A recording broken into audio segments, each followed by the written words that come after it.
Okay, you are live on YouTube.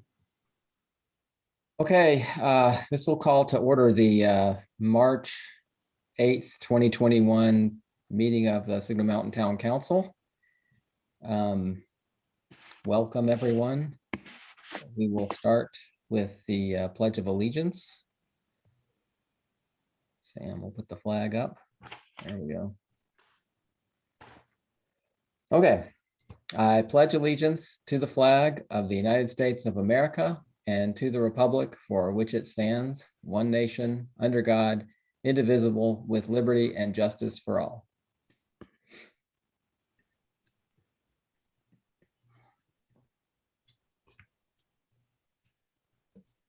We'll have a moment of silence now.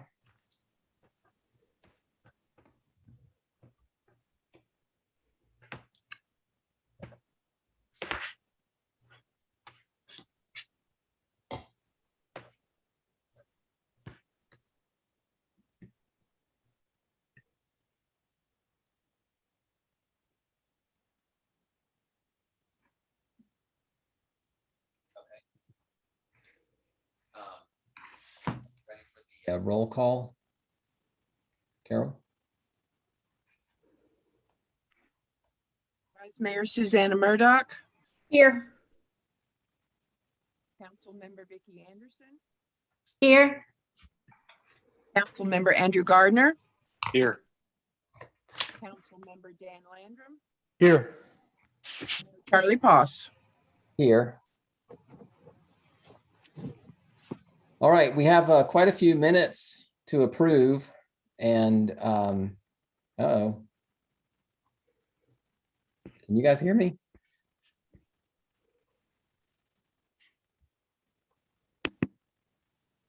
Did y'all, I got locked out for a minute. Am I on now? Yeah. Okay, good. Got kicked out there a minute ago. Okay,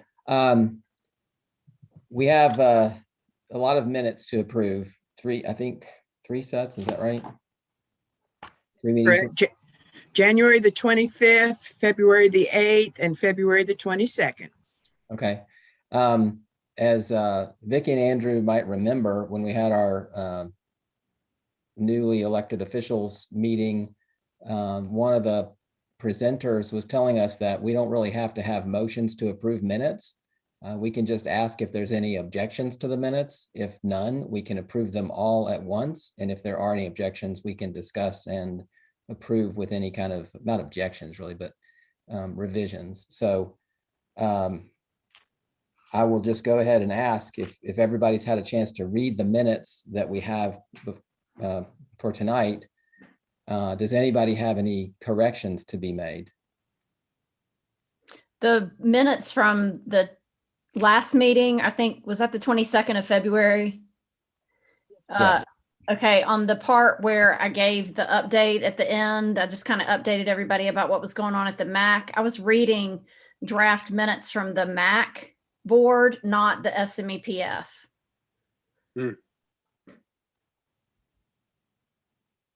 Because I thought when I got the minutes that they said SMEPF, that Angie had given the minutes.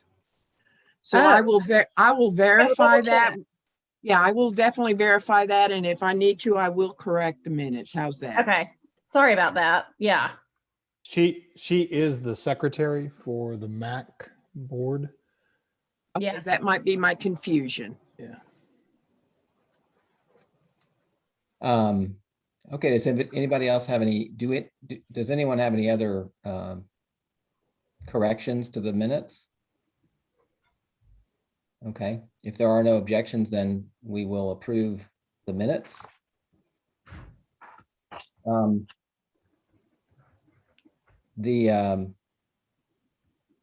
next item is a citizens' opportunity to address the council. Does anybody have any, are there any citizens in the waiting room? No, sir. No one requested to speak. Okay. And I forgot that we needed to mention that the governor has extended the meeting, remote meeting order, emergency order. So that's why we're able to have another remote meeting. But I didn't check to see how long it goes through. It's through April 28th. Through April 20th. Okay. So if there's no objections, we'll continue to have remote meetings through April 20th. All right, and we don't have anybody in the waiting to address the council. I'll give a little teaser for hopefully for the next meeting, as long as Boyd can work out a little meeting with some high school kids. We've got, I shouldn't call them kids, but some of my mock trial students and maybe some other kids at the high school are going to come and present a project to us after they have a meeting with Boyd and work out some of the details. And hopefully that'll be the next meeting, but I'm looking forward to that because these are some of the finest kids at Signal Mountain High School. Okay, we'll move on to the CVS Pharmacy appeal. I know that when I was logging in here, I saw that Boyd had sent the minutes from the DRC meeting. I watched the meeting. I haven't read the minutes. I guess watching it's probably more accurate anyway, but hopefully everybody's had a chance either to read the minutes or to watch the meeting to know what's going on. Does anybody have any questions about it? And just to let you know, I do have the applicants in the waiting room. Okay, that's what I was going to ask. So we should bring them in and talk about this appeal. And Harry, can you tell us what, if there's anything we need to know about in terms of the appeal decision? Well, I'm not sure if this is an appeal or a request for a variance from the town council. The town council can grant variances, and and Boyd's seen this more than I have, I'm sure, but a request for a variance on the sign ordinance comes from the town council, not from the Board of Zoning Appeals. So I'm not seeing the background. I don't know the basis of the DRC's decision, nor do I know the basis of the appeal. If I may, though, I sent in the packet, and I apologize for not getting the minutes out sooner. You have a lot going on. It's okay. In the packet, there's a part of the municipal code that addresses appeals and variances. The town council, as Harry said, I think, can grant variances to the sign regulations. In this case, the application went to the DRC, and the applicant requested signage in excess of what's allowed by the sign regulations, and that was denied. If memory serves, I think they approved the signage as requested as long as it fell within the size limitations, excuse me. So in this instance, it comes to the council as an appeal because it's already been to the DRC, but the request in effect is for a variance for the larger sign sizes. And with that, I'll let the applicant provide any other information you guys may want. May I add to that, Boyd? Sure. As the minutes read, I don't have the minutes in front of me from that. Let's find the end of it. The Ridgeway sign would be, understanding the time was of the essence for CVS to complete the project, DRC proposed the following motion to approve the 3 signs as designed, subject to the physical size being reduced to meet the current ordinance. And for council members who haven't seen it, who didn't watch the meeting, just a little background there.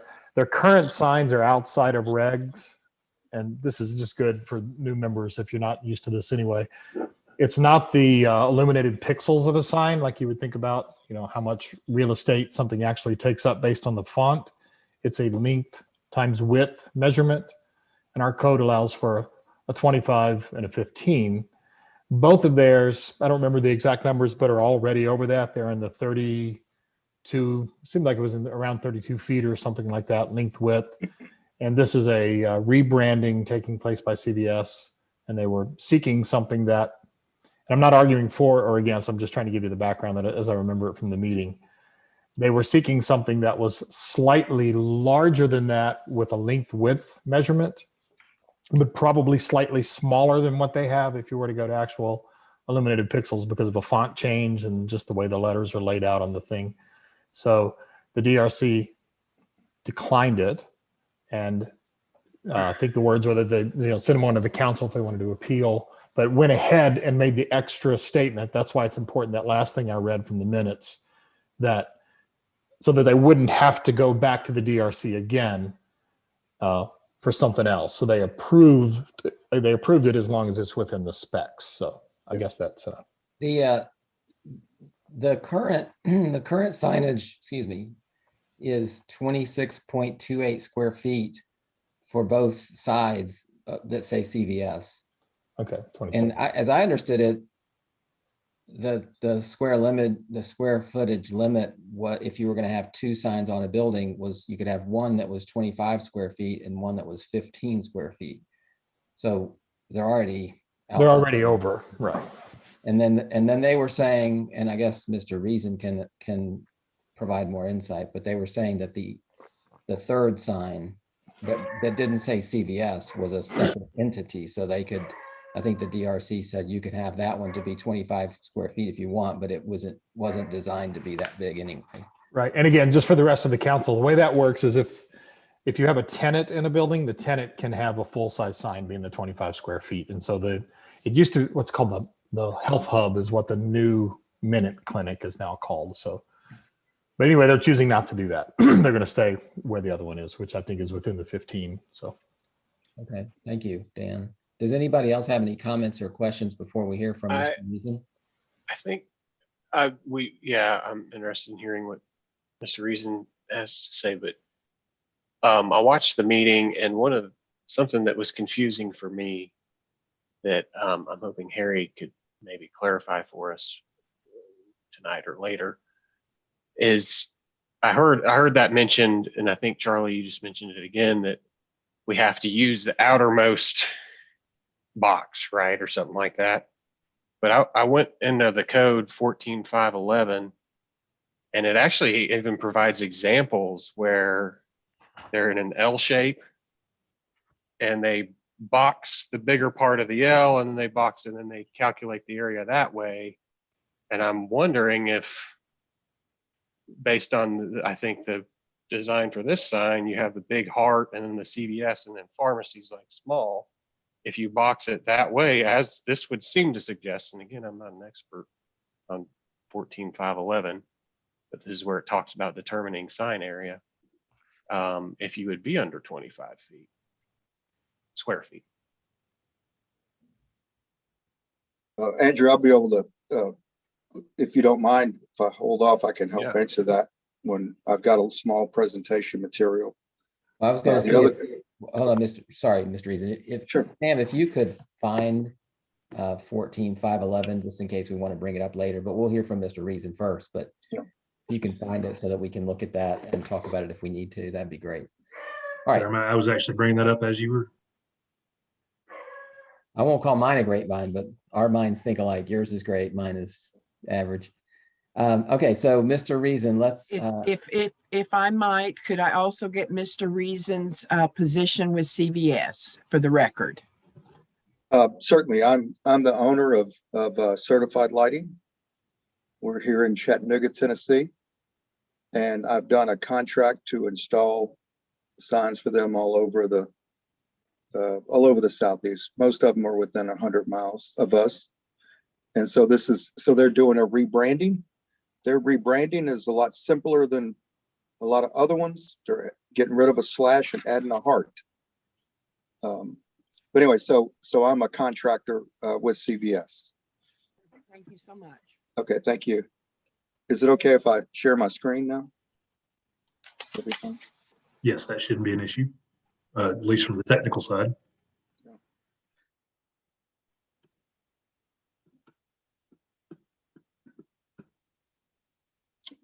Okay, let's see. Slideshow. Click slide. Let's see. bear with me just a second as I don't know, do the slide. From beginning over there in the top left. Oh, yep, thank you. Yep, okay. Appreciate that.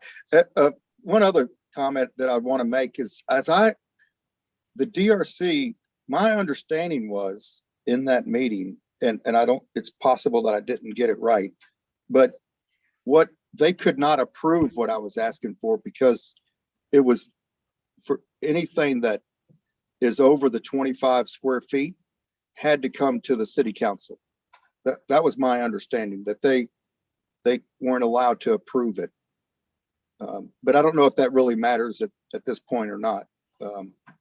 But that was the understanding that I had in that meeting, was that I was asking them for something that they could not or didn't have the authority to approve, and that it had to come to the city council. Okay, so this is obviously the CVS is the same building that the CVS is in now. They're basically doing a rebranding. I think all the other ones that I've seen, they're doing interior and exterior work, and it also involves signage. I know that we had a little bit of discussion, but CVS, I wanted to talk about what we're proposing. CVS is proposing to remove 2 existing building signs that are just over 26 square feet each and replacing them with 2 new building signs that are 33 square feet each.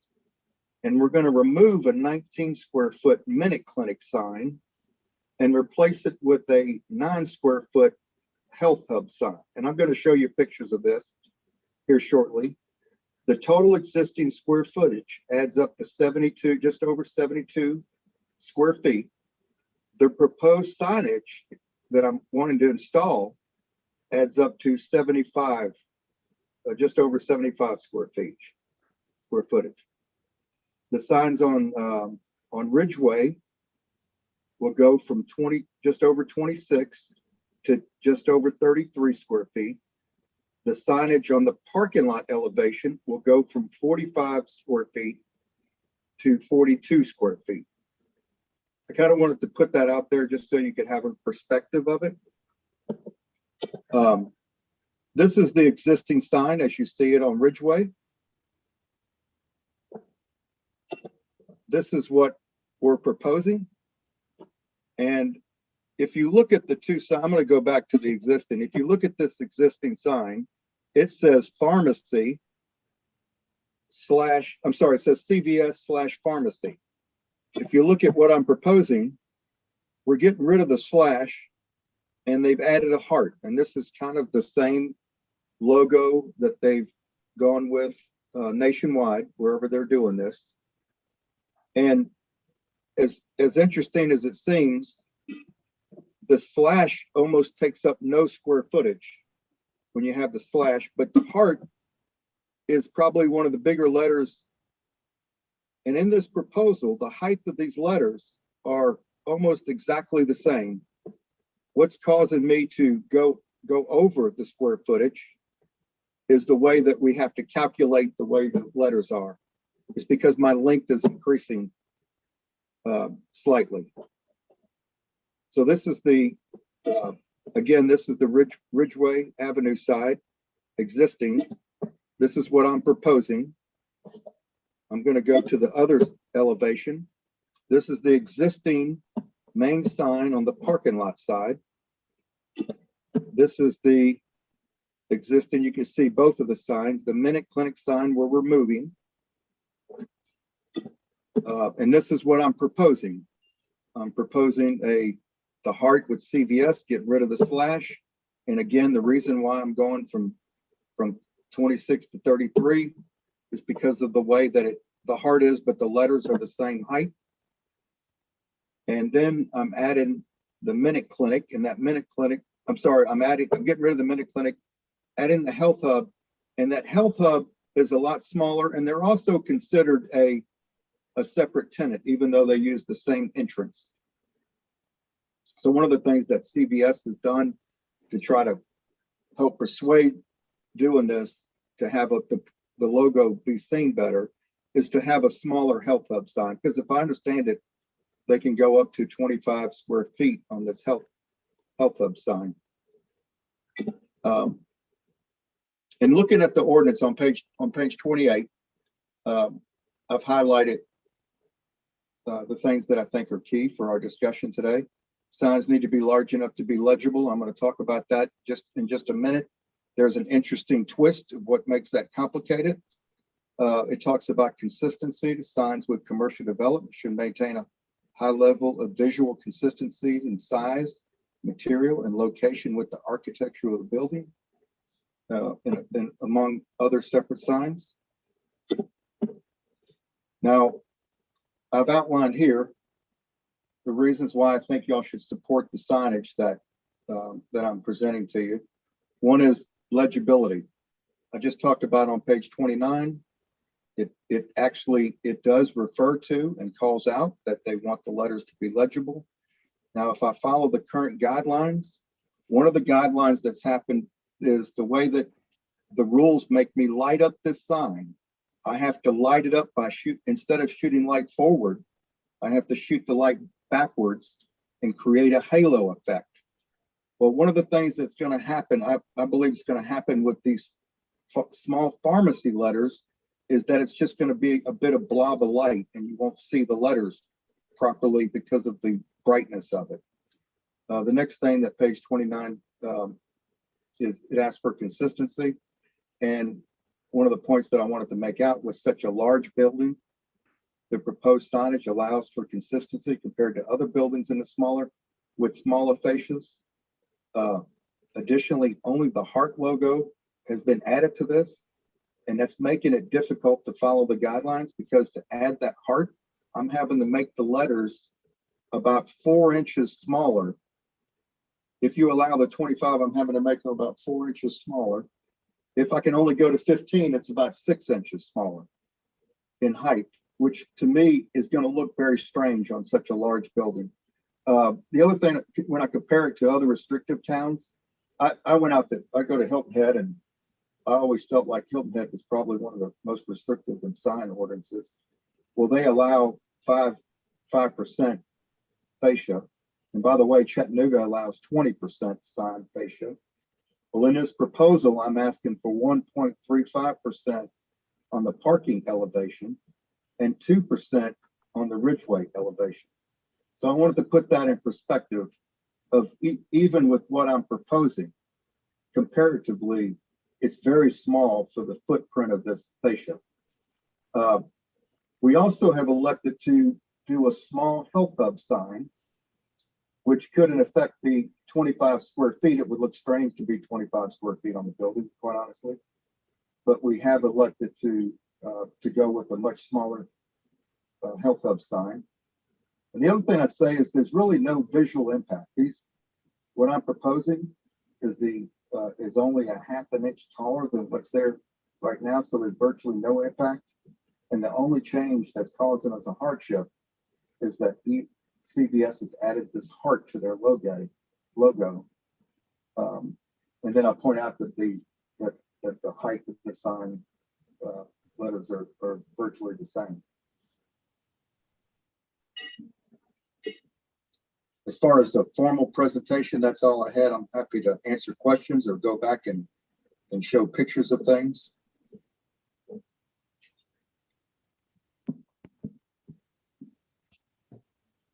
Okay, thank you, Mr. Reason. Does anybody have any questions of Mr. Reason?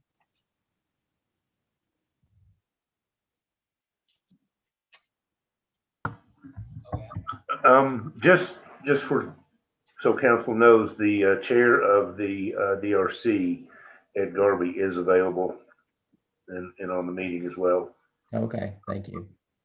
Let's bring him in. I wanted to make sure though I understand correctly, Mr. Reason. Are all of the letters the same? You mentioned that they're a half an inch taller, and then you said that they're the same size. Maybe you just meant they're virtually the same size. Yes, I'm sorry for the confusion.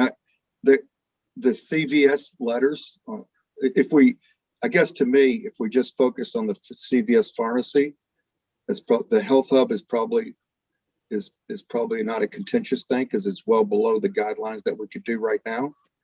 But the CVS letters that I'm proposing are a half an inch taller than what's existing there right now. And the pharmacy letters are the same, or they're also a half an inch taller? I would suspect because they're smaller. I don't really know, but they're probably less than a half an inch taller, you know?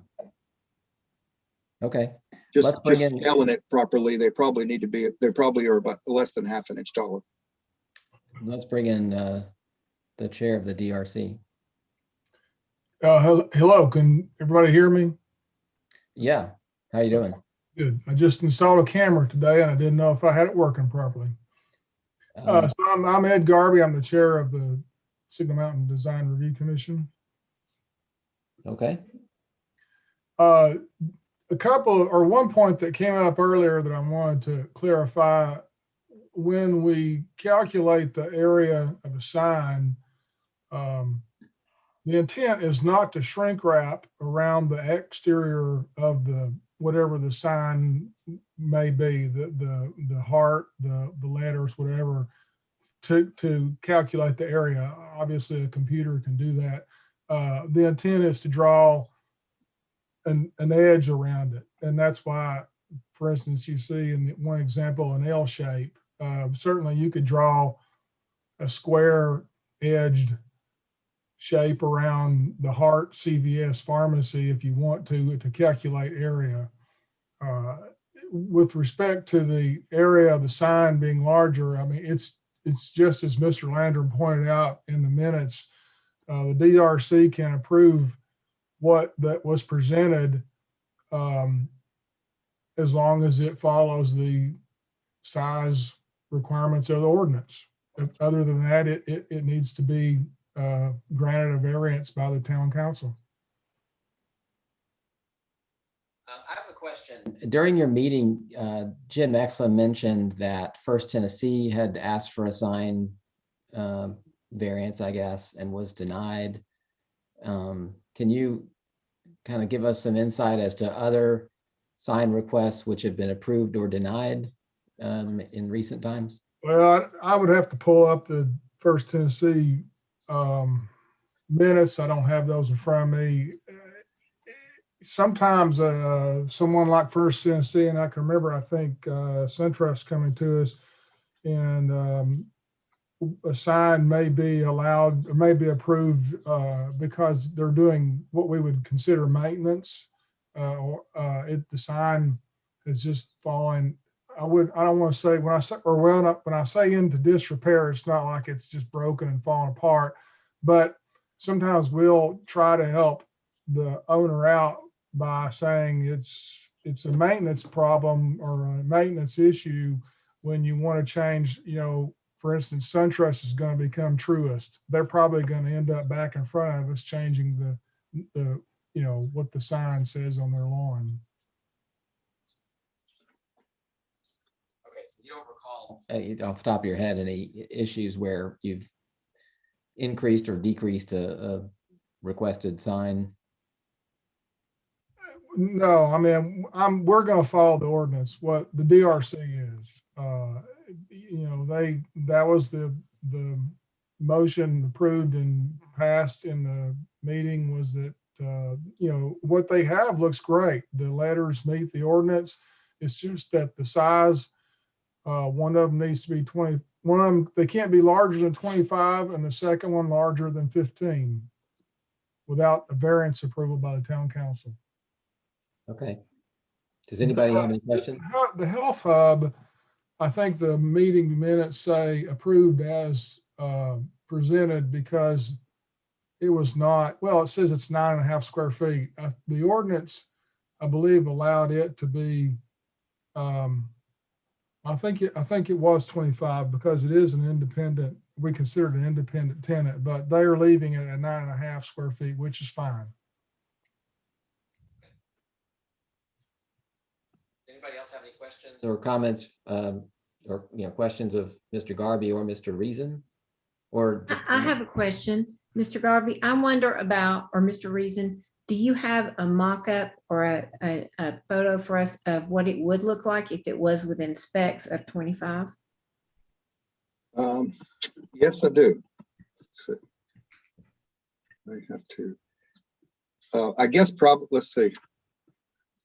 Let me stop sharing this for a second and pull up another screen. Bear with me. Okay.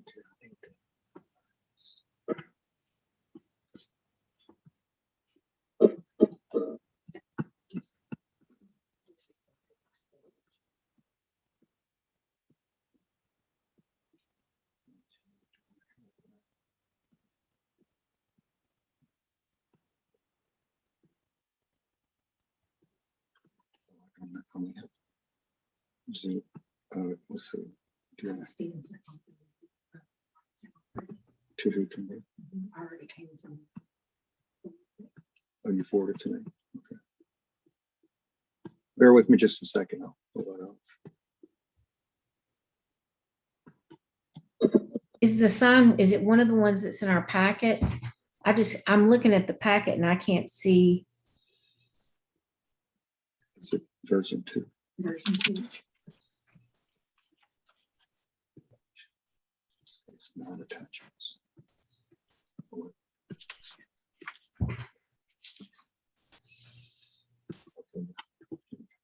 Bear with me just a second. I'll be able to get it down.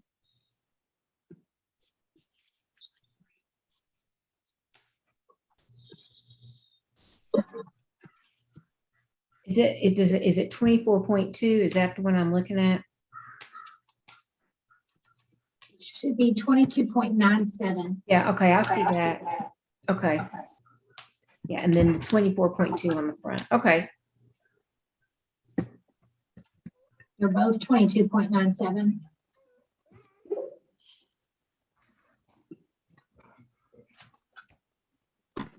Okay.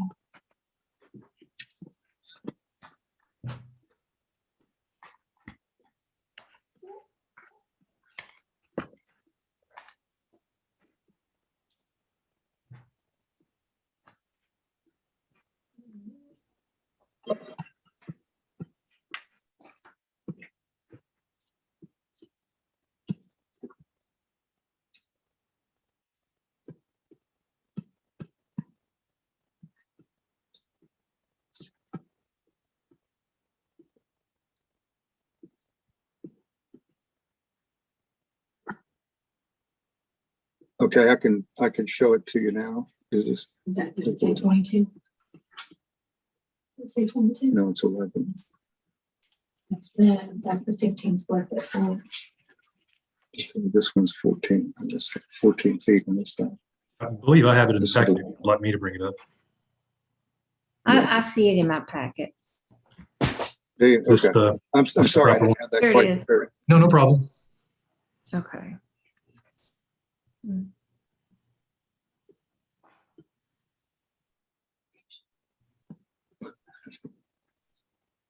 Okay.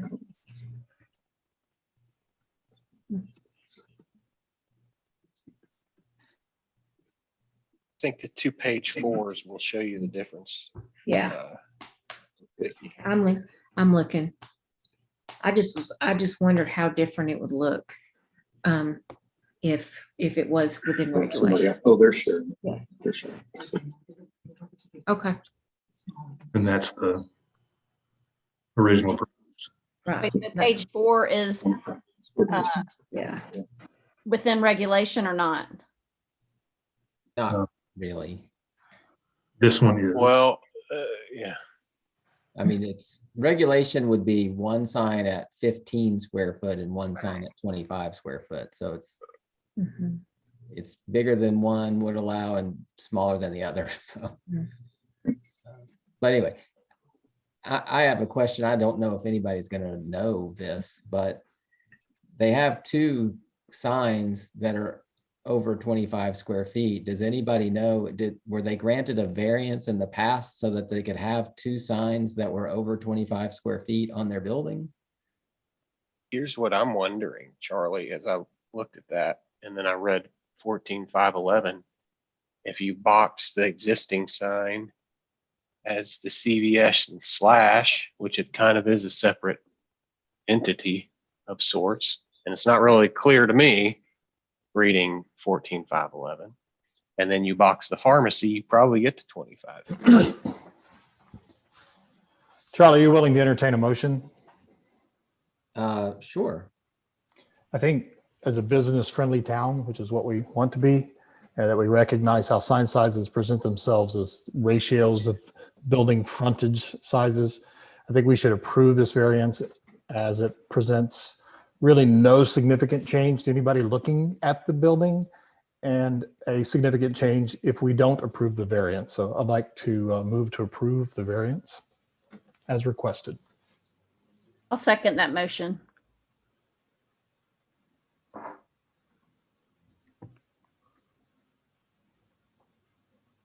I'll add something. It doesn't seem to make a big difference, I agree, but I'm just concerned about other entities that either will come before us later or have come before the town council before, who've requested a variance and been told no. And they're already exceeding the ordinance by having two signs that each are 26 plus square feet. So I'm just wondering, for what precedent we're setting if we increase their square footage. What we do doesn't set precedents. Variances do not set precedents. And you make decisions on each case as it comes before you. And I guess I should ask Harry to tell me if I'm wrong about that. Well, variances can create precedents, but it would have to be an almost exact situation. Okay. Yeah, and in the exact. Otherwise, there would never be variances approved unless you wanted to change your code. Right, and I guess that's kind of, I almost added that part. If another building had the exact same circumstances, I think it would also be appropriate to approve it for them as well, based on the actual square footage of the fascia, of the facade, excuse me, and the size of the sign and what's already there, and the fact that not approving it is actually going to make it look worse. Which I don't think we should do. I have another comment to help answer Charles' question, if that's okay. In your sign ordinance on page 29, it does allow signs larger than 15 square feet, the secondary sign larger than 15 square feet. If it's on a street frontage, if the building's over 100 linear square feet, one side of our building is 130 or 40 square feet. Linear feet. It also allows it if the location is at an intersection of two or more public streets, or if the building establishment is a drive-through, or if it's for replacement of non-conforming signs. And all of those things, to me, somewhat apply here. So I certainly think that with the size of the building, and also on page 29, there's a couple of things where it talks about allowing larger signs, that secondary sign to be larger. I think it certainly would be a significant consideration in this example.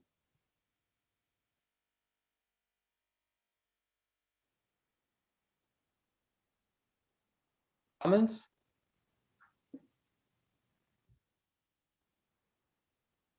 Okay, we can have a vote on it.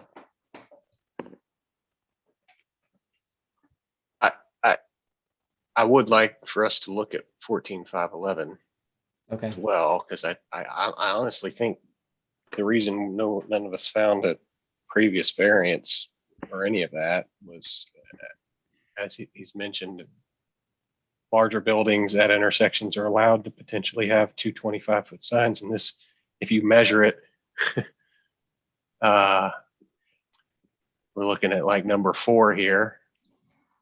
If you measure it and box, you're not boxing individual letters, but you're boxing sort of two different parts of their logo. Pharmacy is almost a subtitle.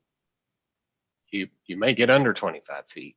Are And you then this looking? 33 might be closer to 25. It probably wouldn't be 25. But What part of 511 are you looking at? So if a sign is number 4, Okay.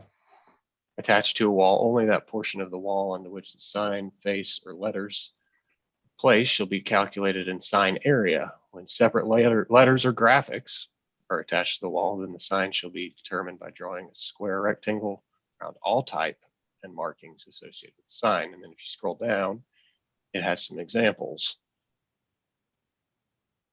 And they're calculating, well, I may have a more recent version, but there's another one that's an L shape where they're Joe's Dry Cleaners, calculating vertically in a much thicker shape, and then next to it horizontally a small Dry Cleaners written out, and they're calculating it not by the giant box, but by big box and then little box Dry Cleaners.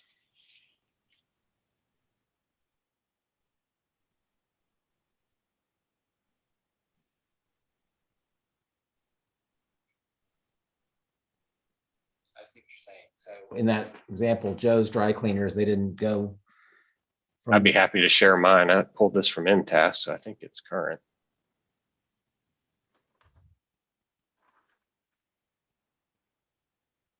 And I'll check to make sure we have the most recent version on our website. That was where I This is what just I'm took that from.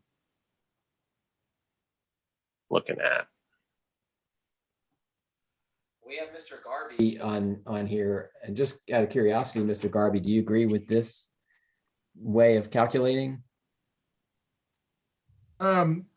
Well, just in looking at number 4, if you read that, and I know he's read that, when separate letters or graphics are attached to a wall, then the sign area shall be determined by drawing a square or rectangle around all type and markings associated with the sign. So my understanding of that would be the Heart and CVS and pharmacy make up the entire sign. Mm-hmm. So as I said before, the area calculation is not meant to be performed in a method that would shrink wrap around all of that, but to draw some sort of square-sided angular box. However many corners you want to add, I think you can do that. But that would be the method preferred, or that's the way it's described in the ordinance. Yeah,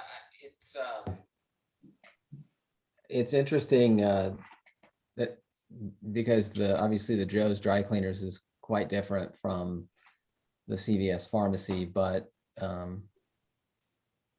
think Andrew's raised an interesting point about how you can make it a little more compatible. So I do think that the sign that's larger looks like it fits better on the building sides, because the building is large. So, and I wonder how easy it would be to see if it was as small as it was in the pictures for the other square footage. all right. Do we have any other questions or comments? Okay, if that's the case. I do have one other comment, if I may. Sure. In the previous 14.509, where it's talking about location at an intersection, I would go so far as to say I believe the intent there would be, for instance, if we had a sign along Ridgeway and then a sign along, what is that? What is that? Palisades? Palisades.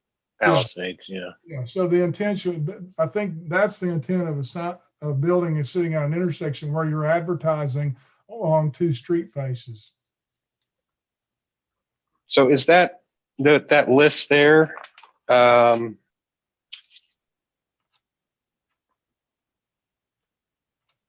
and or an or of all 6 of those?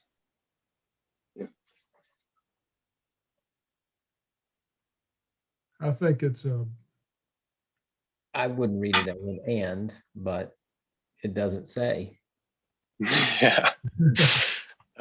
And would be pretty tough. Yeah. They certainly meet the 100 linear feet anyway. I think it would be an or. You're Okay. right. It doesn't. And say. their drive-through establishment.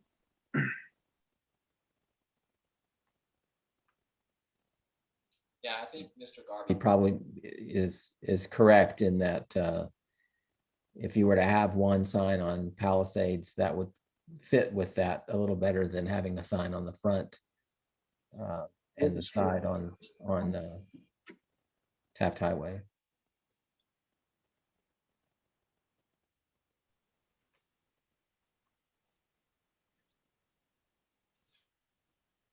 But as it is, they've already been permitted for one reason or another to have two signs that exceed the 25 square foot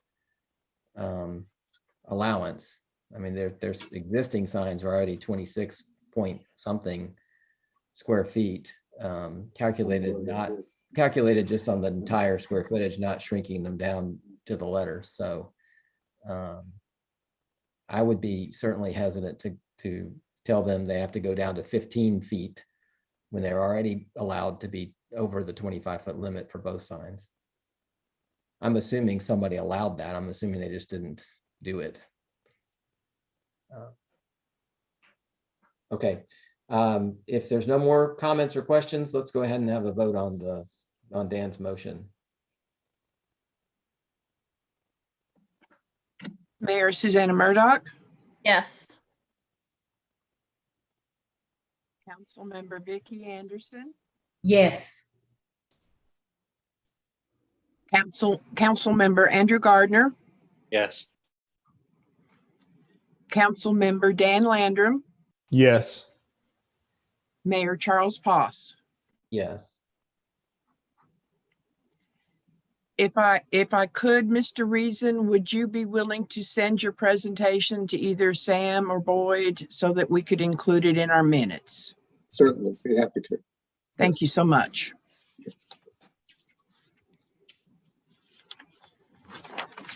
Moving on to the resolutions.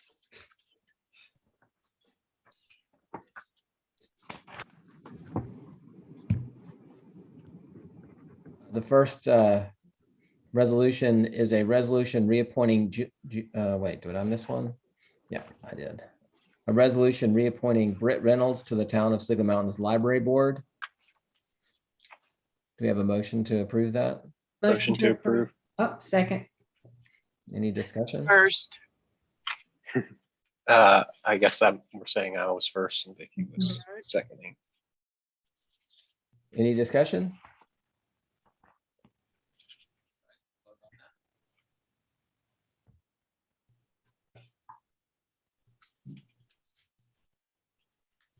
You have a second, right? Mhm. I'm sorry, I didn't hear that. You have a second on the motion to approve that resolution. Yes, Councilmember Anderson. Okay, we'll have a vote on it. Vice Mayor Susanna Murdoch, Yes. Councilmember Vicky Anderson, Yes. Councilmember Andrew Gardner, Yes. Councilmember Dan Landrum, Yes. Mayor Charles Poss. Yes. The next resolution is a resolution reappointing Juliana Ratliff to the Town of Signal Mountains Library Board. We have a motion to approve that resolution. So moved. Motion. Second. Any discussion? Vote on that now. Vice Mayor Susanna Murdoch, Yes. Councilmember Vicky Anderson, Yes. Councilmember Andrew Gardner, Yes. Councilmember Dan Landrum, Yes. Mayor Charles Poss. Yes. The next resolution is a resolution authorizing the distribution of the Town of Signal Mountains Water Fund in lieu of ad valorem tax payments on the property of the public works within the town for the water system for fiscal year 2020, 2021 in the sum of $34,060. Do we need some information about this before we take a motion? I This, say yes. if you'd like, this is a process that is, as it indicates, is allowed by state law, is basically mirrors what we would collect from the water utility if it were a private utility. So it provides that we collect a pilot from the water department, and this is budgeted within the water department budget each year as an expense and budgeted in general fund as a revenue. So it has been approved in that regard through the budget process, and this is just the actual payment authorization. Do we have a motion? So moved. Second. Any discussion? Is this, Boyd, just a quick question, is the 34,060, how does that compare with the budgeted amount? To my knowledge, it's pretty much dead on. Okay. What it is, it may vary a little bit, but Carol did not indicate that, so I think it's in line with what we have budgeted. Okay. Are we ready to vote? Okay, we'll have a vote now. Carol? Yes. Councilmember Vicky Anderson, Yes. Councilmember Andrew Gardner, Yes. Councilmember Dan Landrum, Yes. Charles Poss. Yes. All right, we have some ordinances now. The first is an ordinance to amend the fiscal year 2020, 2021 budget. Go ahead and read it and then we can find out about it. An ordinance to amend ordinance numbers 2020-06 entitled the FY 2020-2021 budget ordinance, so as to provide for certain additional revenues and expenditures in this budget year. Can you let us know what's going on with that, Boyd? Sure. In this, one of the main things we're doing is transferring 75,000 from general fund over to stormwater. We've had some major expenses in stormwater projects, and as we've discussed, that fund is running a little tight. Looking back at last year's audit, we closed out the year well ahead of what we anticipated. So this is more than covered in additional available funds from last year's budget. We're also accounting for $500,000 for the library renovation project as a donation, and then budgeting that as an expense. We don't anticipate that project will be fully completed this budget year, but we want to have plenty to move forward as best we can. So that is being increased. We originally had $300,000 budgeted in that, and that's being changed to the 500,000. The rest of it are really small items. We've had more surplus properties in terms of equipment, trucks and stuff like that we've been able to sell on gov deals. So we're budgeting additional revenues there, and also additional fees for those services. So this is just a mid-year adjustment to to address some major projects and better align some of the smaller line items, and make sure we're in a position to address some of the stormwater issues that we're seeing now when we're having some road collapses and safety issues arising.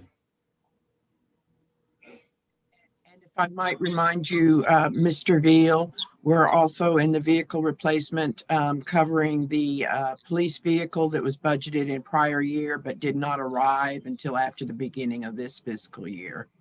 Yes, thank you. So that's the 38,000. Yes, that was a budgeted amount. It just needed to be pushed to this budget year. Thanks, Carol. Got it.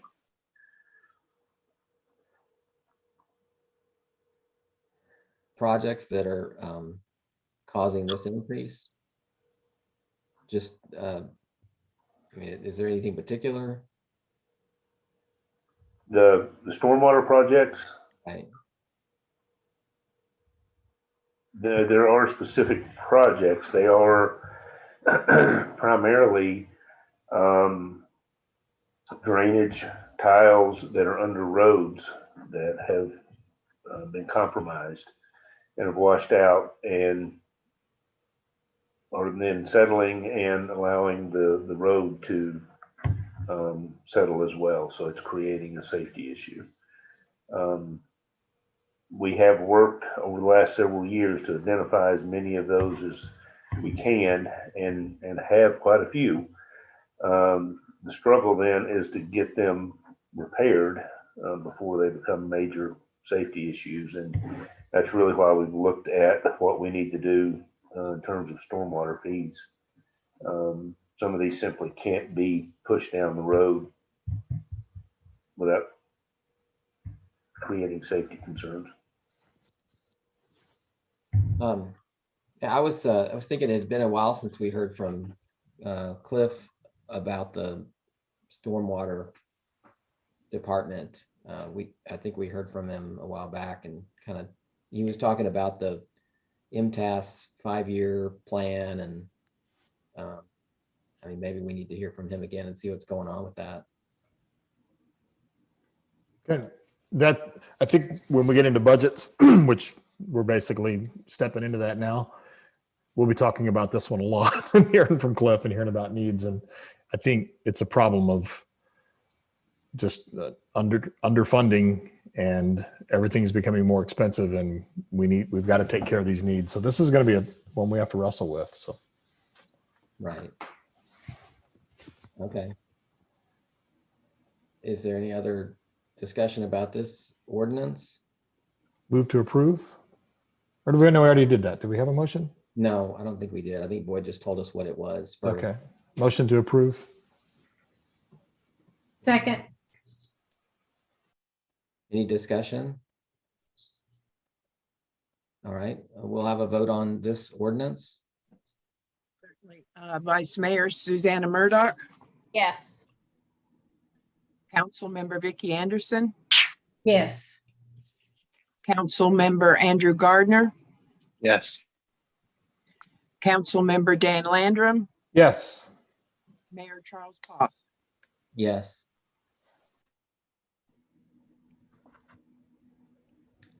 The next ordinance is the ordinance amending section 2-1402 of the Signal Mountain Town Code pertaining to the Recreation Board,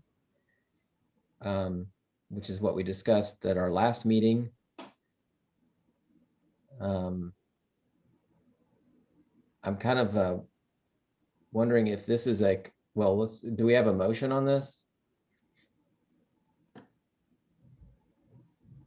Did you read the heading? Sorry. Could you read the heading on this ordinance? Yeah, an ordinance amending section 2-1402 of the Signal Mountain Town Code pertaining to the Recreation Board. Perfect. Thank you. I'm sorry if you did before, I missed it. That's okay, no problem. Does anybody have any question or comment about it before we, or if someone else? So I support this, that I think it's a move in the right direction, but I do think that we're taking a half measure to fix an issue here. If you think about how we could best represent the needs and desires of citizens with a rec board, to me, it should almost be 5 members, up to 5 members from that are sitting on leagues. They don't have to be league presidents, because if you think about what they're trying to represent, it would be use of fields and facilities like our ball fields and our basketball facility. But then, and then you have our pool, would be kind of the main things that I think of, at least from a rec perspective. Tennis courts, but beyond that, I think we're kind of doing ourselves a disservice by limiting the voice of these leagues that are the ones that are in the business of serving, and I say business, but nonprofit business of serving those groups of individuals and seeing what the needs are. I think we're doing ourselves a disservice by limiting the one in this. I have alternative language that I would propose in its place, but again, as it's written, I'll vote for it because it's a move in the right direction. I'm curious what y'all's opinions are on this. I realize there's always the risk of the perception of favoritism or impropriety when we allow that kind of thing, but the reality of it is that they don't control funds. We're trying to just get the voice and needs of the citizens, and the best way to do that would be to allow more people that are sitting on recreation boards to be part of the recreation board. I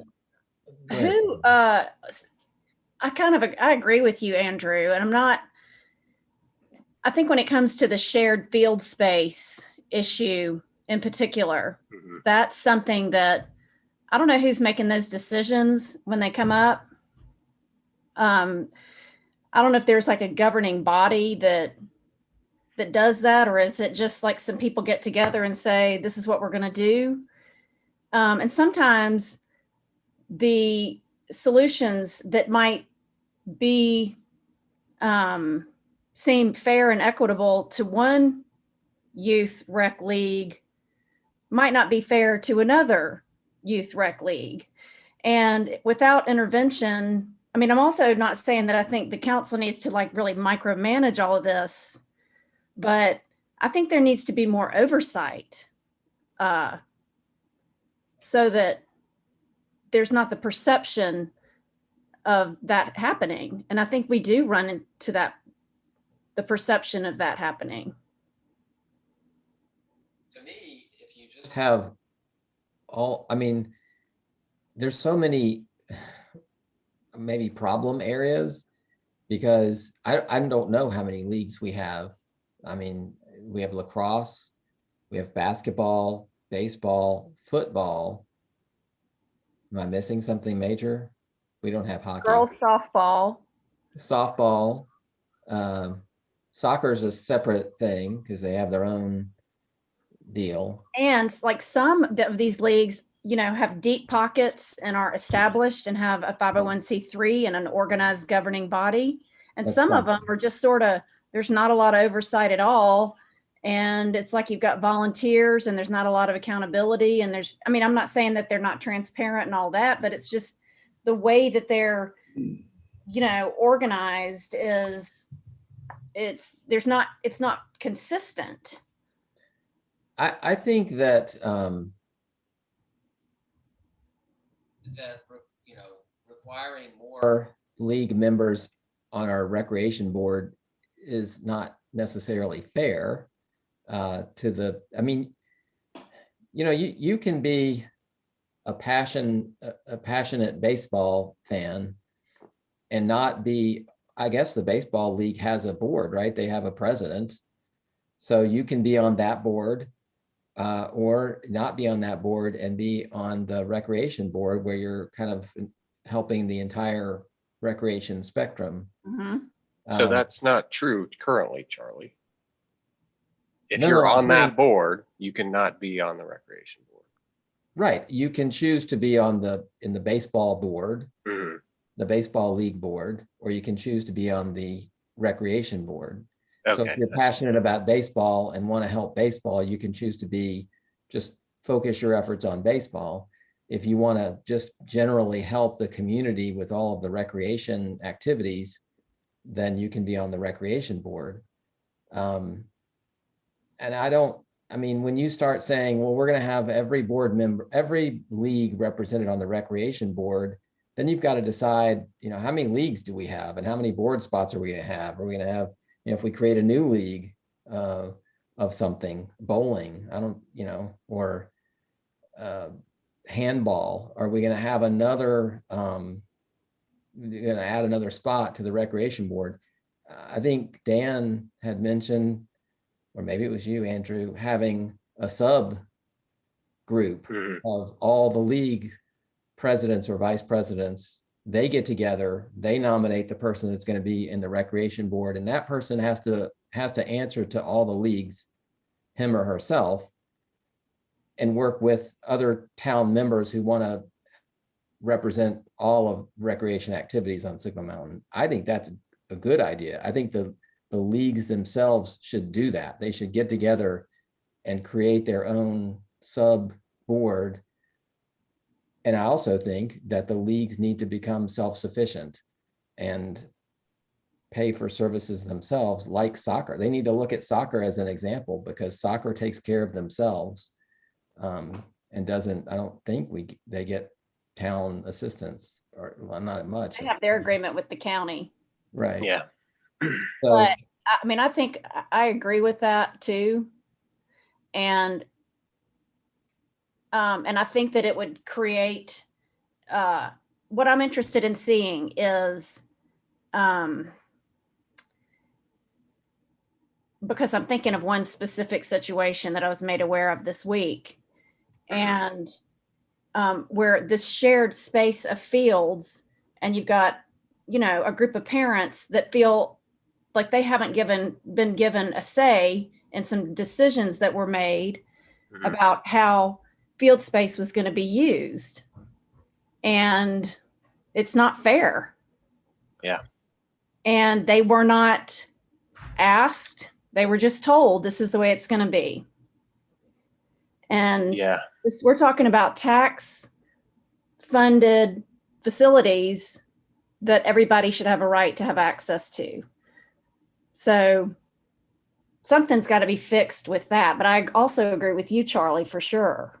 So what I Yeah. would say, Charlie, is that I did have that idea earlier of a subcommittee, but at the same time, the more I thought about it, it was, well, what else is there? I don't think those are two separate things in the reality of recreation on Signal Mountain today, other than the pool, which, by the way, does have a recreation league or team that could be on the board, the Green Giants. about that. So other than those things, what do we want from our recreation board if it's something different than representing? I think the primary thing they're doing is supporting those leagues that support our citizens. I mean, that's, to me, it's creating another layer and another committee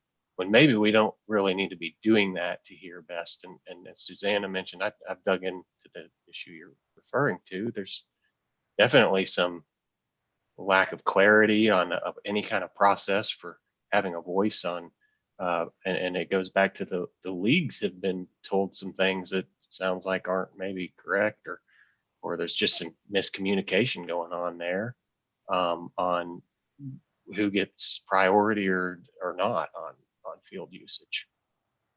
Well, I mean, yeah, I just think it's hard to stop the number that are going to be on this board. And I would say, Suzanne, I don't know your situation that you're talking about, but somebody on the other side is probably saying it's not fair to them because they wanted, they needed that space that they got, or, I mean, everybody's, there's two sides of the coin. I realize one group came to you and said, hey, it isn't fair. We were denied space that we needed.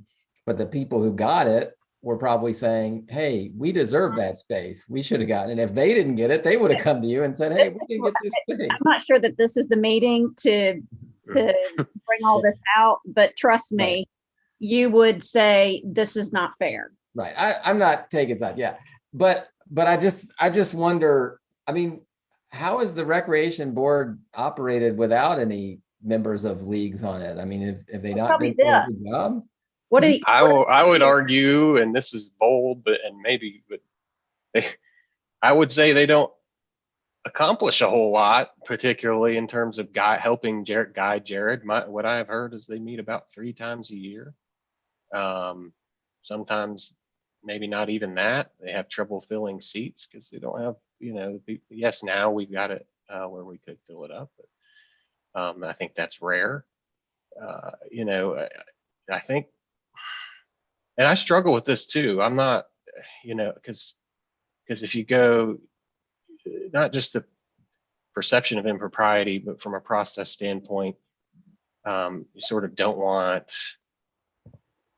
for-profit or even non-profit organizations. The best method in a large city would be to not have them on there, just have citizens. But we are a small town, so it's kind of this balancing act that we have to have. And so I don't know. I think we can make it a more effective, more meaningful board for us and to provide a voice from about what the citizens need. Yes, through people that are on boards and our citizens of these recreational leagues. the thing is with these rec leagues, and I'm somebody, I would refer to myself as a transient constituent. I mean, of course, I care about our sports facilities. I want us to have really good, nice baseball fields. I really was a constituent who cared a lot more about it previously because my son played Little League ball from the time he was 4 and he played on All-Stars all the way through 5th grade.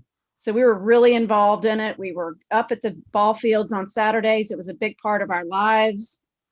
Now, not so much. He's in the 9th grade. And so you have these pocket constituencies of people who are actively paying attention to what's going on. Our stakeholders really, want to know, want to be represented, want to be heard for a couple of years. And then their kids kind of age out. Then, they're not as, not that they don't care anymore, but it's just the day-to-day operations and things that happen don't matter to them as much. And but when they are in it, they do. And so the equitable access and use and oversight and transparency of them, it really matters a lot to them while they're in it, while their children are participating in those. And so I think some kind of way to ensure that everybody's interests are represented, and it may need to be in a subcommittee type scenario with one representative who then reports back to the rec board, and we can, try that as a model. Does every league have a president? I mean, does like girls softball have a league president and lacrosse? I don't know how they're organized. I don't know if they have like a board and a 501c3 or.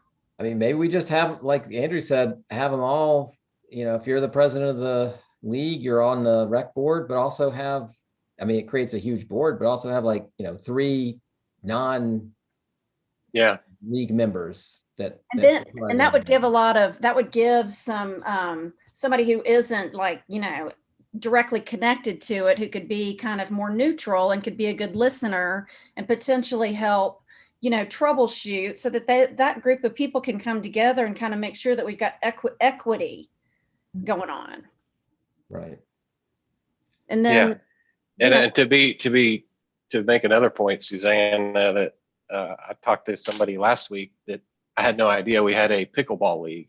Yeah, that's a big mostly of we got pickleball senior citizens, so it's not just and see, but like the pickleball. But he was people are like, how do sharing I talk space. to the rec board? And I That's was like, right. well, we don't have one that meets very often. It's not very vibrant or. It's like there's fields with sports that are played outside on fields, you know, like softball, baseball, soccer, lacrosse, flag football, like those all groups are sharing space on these fields. The pickleball people are sharing with the basketball players at the gym, and they would also like to share with the tennis players up at the tennis courts. And we don't have pickleball lines painted on any tennis courts yet, but there's a group who really wants to have that. That's a great exercise, and particularly for older people, they're really involved in it and they want to do it. So they have to share space, you know, but the pickleball people aren't going to be trying to share space with the baseball people. So it's kind of. Do they have a league and a president? Apparently I don't know how there's organized they are, not but they're passionate that form, and but dedicated yeah. to the sport. I mean, okay, so No, they generally play in the mornings Mhm. when the gym's open, and there's no fee associated. When that started, the town just let them use the space. So there's been no league fees or anything like that established for them. okay, so do we want to go back to the drawing board and just say all boards, all presidents of leagues are on the board plus 3 people or plus X number of people not affiliated with the league? I like that idea because I feel like with what y'all been saying, when you know what's going on and you have the capacity to really be inside the schedule and what's happening and who needs what when, I think it'd be a more efficient board. And then the extra 3 people can be the nonpartisan, for lack of better words, tiebreakers, and help make sure that it is equal or equitable for everybody. But I like the idea of having somebody from each league be on the board. What are we gonna do with our 4 current board members? We're gonna fire them all and say, apply again. That's a good question. You're fired from the rec board, apply again. Okay, so we'll go back to the drawing board on this and maybe redo it. Yeah, sorry to throw a wrench in Sorry, things, boys. but, it is excellent and exactly what was requested, by the way, Boyd. That was about to be my point. This is where we ended up at the last meeting. So if someone would be interested in drafting something and sending it my way for firming up, then that would be much appreciated, and we'll take another run at it. I'll volunteer for that if no one else wants to. Yeah, I think that's good. We're solving a problem on that one. Okay, cool. All right, well, and also we can move on from that ordinance then. And Wait. oh, sorry. I'll try to get in a couple of times. Andrew and everyone else, perhaps consider that it's not necessarily the president, because that may not be the right person in some cases, that the organized leagues can select a representative. You might consider wording it that way. That's yes, I agree with that. All right. Anything else on that topic? Okay, we'll move on to the water utility update. We have one other ordinance. Oh, that's right. Is this the second reading of, or what? It is. We caught after the last meeting, there was a second reading of this, but we caught that the wrong ordinance had been pulled over to the new packet. One of those things nobody may have ever noticed, but we did, and wanted to make sure that we did this appropriately. So we bring this with as a corrected second read for this ordinance. Okay. I'll read the title. It's an ordinance amending sections 2-106 and 2-107 and creating a new section 2-108 of the Signal Mountain Town Code. This is the council member liaison. So this would be the second reading. And do we have a motion on this? So moved. Anyone want to second it? Second. Okay, do we have any discussion? Any more discussion? Anything new? We can't hear you, Dan. Sorry about that. I'll be voting against this again. I still think it's not well thought out. I thought we had, we could solve what it is you're trying to solve for, which wasn't completely clear to me ever, by just putting in some wording that says the liaison shall not attempt to control, but I've already read all that last time. I won't put you through that again. Have had a meeting since then. Technically, there was no citizens' opportunity to speak. This ordinance says that the council member doesn't speak until that time. I just think this is changing something that doesn't need this drastic of a change, and it's absolutely rewriting the way council members have worked with boards. So anyway, I said it again. Okay, thank you. We have a motion. Is there any other discussion? All right, we can have a vote on it.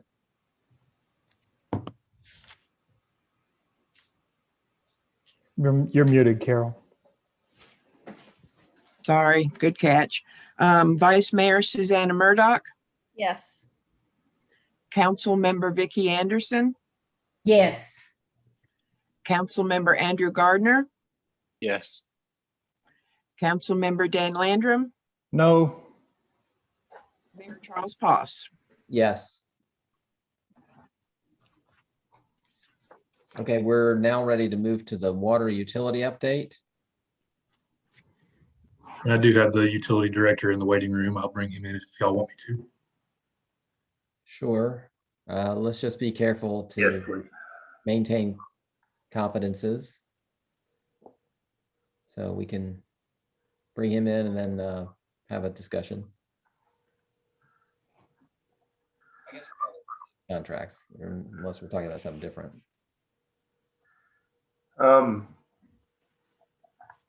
The main reason I put this on the agenda was, one, we wanted to revisit our late fee and turn off practices again, and really wanted Adam to be able to give you guys an update on everything that's been going on at the pump station.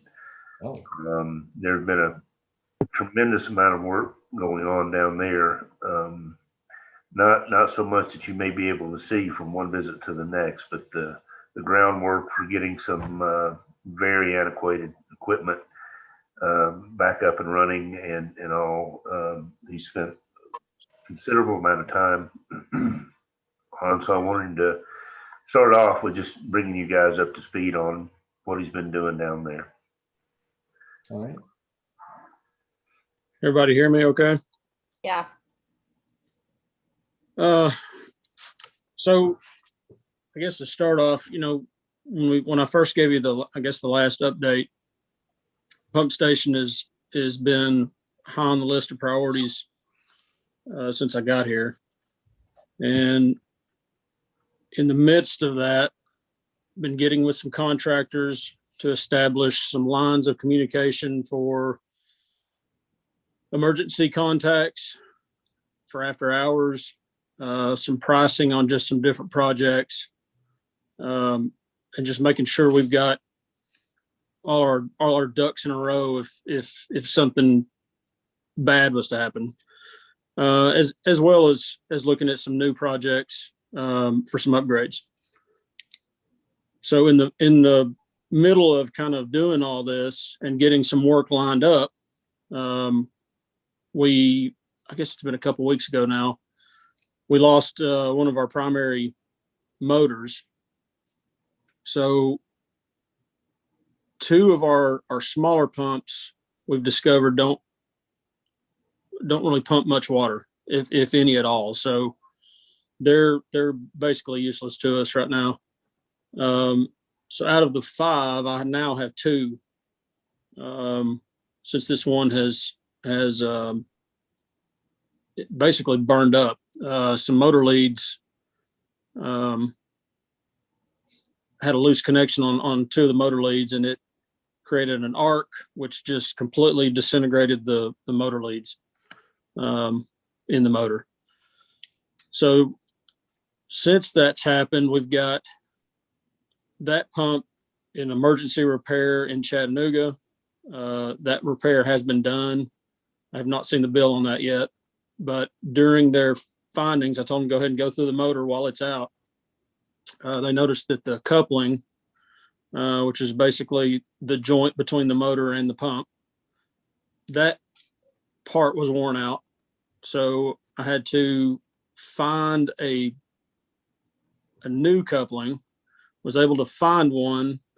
It was going to be several weeks to make it to those specs to fit that motor and that pump. It's not something that's just on the shelf as a standard part. Everything's on this type of stuff is all custom. Luckily, we were able to get a blank faster. So I picked it up Friday, which is no holes bored in it. And it's at the machine shop now. And I'm hoping to hear a call from them from tomorrow. They understand how important it is that we get this back. So as soon as we get it back, it will be installed on the motor. We'll go pick the motor up as quick as we can and get it back installed. Talked to the electrician today. He's on standby. And then another contractor that will be able to do the laser alignment to make sure that that coupling does not wear out again. He's going to bring in some real high-tech equipment to actually align that motor and that pump shaft to make sure they're horizontally and vertically all true to center. In meeting with the electrician during this, we discovered that there was several extra joints and bonding agents, if you will, that we can take out so we can have a straight shot of wire from the bottom of the starter straight to the motor. I think that was part of the problem. Part of this problem was there was a couple extra fittings in there that didn't need to be. So we're going to eliminate all that so this doesn't happen in the future. I'm hoping all this work takes place this week. We've been doing good. Luckily, we've got the two pumps that are running. We're alternating them, kind of relieve some stress on one at all times. And luckily, one of the first changes we made to the pump station was how we pump water up the mountain. That has really saved some extra strain on these pumps by not having them run 24 hours a day like they were. So luckily we're making it, but we've really got to get this pump and motor back in place. So this whole situation has actually sped the process up with getting some more reliable pumps in the station. So we've got an engineer working with us on figuring out what we need to help us utilize the two smaller pumps. And we've come to the conclusion that one of those smaller pumps needs to be taken out and replaced with a pump closer to the same size as our larger pumps. So that's in the works as well. We also met with the engineers up on top of the mountain to look at our pressure situation. We've got an area of town with some of the low pressures. If you guys remember that part of the list of items I was looking at, and we've got some potential, some good potential to work with on site placement of a new booster. I haven't seen any pricing yet on that, but some good stuff in the works on that as well. Anybody got any questions on that? Boyd, do you have anything else you wanted? Just a very brief update on the tank maintenance scenario. We have continuously been in communication And just this week, we thought we had our last meeting. But they actually reached out and said in looking over things again, they thought they had figured out how we could actually transition more quickly and move in the direction that we want to move. So theoretically, we'll be meeting with them again. I think it's Wednesday, and then should have at that point, as far as I'm concerned, we should have everything nailed down. But it is looking relatively promising in that regard. And the only other thing specifically was to address the COVID-related protocols on billing, turnoffs, and all of that. Adam said we're getting a few pretty significant account balances that ultimately we're going to need to start addressing. They're already working on trying to make contact and set up payment arrangements and all of that, but we've periodically said we'll revisit this, and wanted to make sure we did that at this point. So I guess we were waiving late fees. Is that correct? That's correct. And shut-offs. We haven't shut anybody off for payment issues. I mean, I personally, I still think that's a good thing to continue. You know, as Congress, as our U.S. Congress keeps battling about whether we're going to give people $1,400 stimulus checks, it doesn't seem to be hitting anybody's bank accounts yet. That may happen sometime soon and give people some relief. But anybody else have any thoughts about it? How That they wanted to get the stimulus checks out by the end of the month. So yeah, I mean, maybe in a couple of, I mean, and you know, by the summer, the plan, I guess, is for everybody to have access to vaccines. Maybe, you know, we continue this for another few months, couple months, and see what happens with COVID. Any thoughts? how significantly has our receivables aging changed, Adam? Do we have a lot of folks that are way out and way behind? It's getting, we've got several, I'd say half a dozen that are 6+ months. Yeah. There's more than that, obviously, that's 60 days or so. And then you've got your extremes that are a couple $1,000s in the hole. So those are the ones that we're really starting this week. We're trying to reach out to those and try to set up something. We're not even getting minimums, you know, the monthly from them. So we've got to figure out what's going on.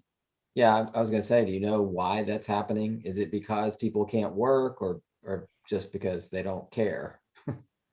Right. That's what we got to find out. We did this about 3 or 4 months ago. We just did some door hangers of kind of reminders on bills, and we got some decent response on that. But these ones that are really far behind, that we haven't had any response. So we got to figure out what's going on there. This is just a thought. Does it help to anticipate a date at which we would begin normal operations? And I don't know what an appropriate time frame is, and it could be changed later, but 90 days or 120 days, and that gives you guys something to say when you're having those discussions, like, well, you know, we're planning on going back to normal operations with all these receivables in 90 days, instead of just, hey, when do you guys think you might want to pay? Yeah, no, I would truly appreciate that. I don't know if you guys remember or not, but when we first brought this up in about August, end of August into the 1st of September, that's when most all utilities, gas, power, other neighboring water utilities all went back to normal operations. So Yeah. as far as Signal Mountain's concerned, we've gone above and beyond, well above and beyond, trying to help people out. Yeah, an actual time frame would be beneficial. That's reasonable.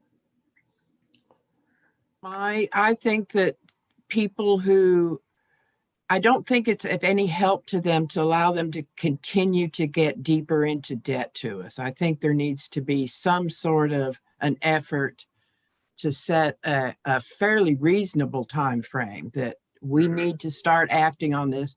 And we are very generous in our payment options. You know, if they'll pay their current bill, they can pretty much work out something with the town about what they want to pay towards their arrears. It's very generous conditions that we offer. Yeah. Okay. What do you guys feel is an appropriate time frame to set for that? I mean, maybe like 60 days. That's what I was thinking, 60, that's fair. That's fair.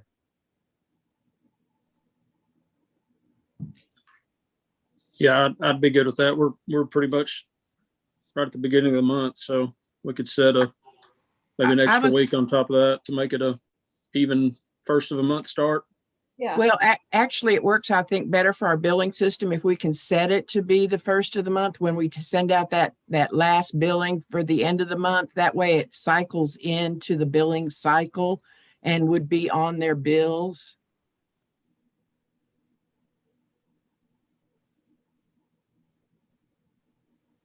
So you're saying 60 days starting the beginning of April?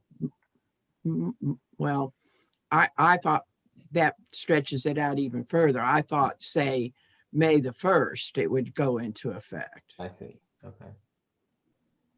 And that doesn't mean if you're in arrears, you're cut off. We still would offer our standard sort of, okay, pay your current bill and start making some progress, right? And the plan would be to start that May 1st in this case. Yeah, at some point, there'll have to be a reinitiation of cutoffs. I mean, that is the standard for non-payment at some point. So that's the tough one, but it really is what puts some teeth in moving back to the, and again, if they're making payments in any reasonable way, shape, or form, that's not going to happen. But they're going to have to at least do that. You want to start that on June 1st?